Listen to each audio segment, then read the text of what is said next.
Anantapuram SP Jagadish IPS ఉత్తర్వుల మేరకు మరియు తాడిపత్రి సబ్ డివిజనల్ పోలీస్ అధికారి జనార్దన్ నాయుడు ఆదేశాల మేరకు Yadiki police station CI M Eeranna సిబ్బంది ASI head constable police constables తో కలిసి ఆదివారం యాడికి గ్రామంలోని కోన రోడ్డు నందు చౌడేశ్వరి గుడి వెనకాల గల కంప చెట్లలో పేకాటాడుతున్నటువంటి 7 వ్యక్తులను అరెస్ట్ చేసి వారి వద్ద నుంచి 5,200 రూపాయల నగదు 52 పేక ముక్కలను స్వాధీనం చేసుకుని వారిపై కేసు నమోదు చేయటమైనది. అరెస్ట్ చేయబడిన ముద్దాయిల వివరాలు ఈ విధంగా ఉన్నాయి.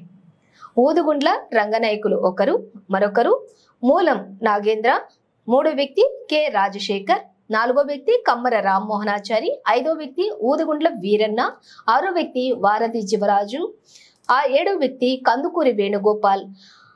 అందరిది కూడా యాడికి గ్రామం మండలమే ఉన్నట్లుగా తెలుస్తోంది. యాడికి మండలం పరిధిలోని ఎవరైనా పేకాట లేదా జూదం ఆడిన ఎడల వారిపైన చట్టపరంగా కఠిన చర్యలు తీసుకుంటామని తెలిపారు సిఐ ఈరన్న.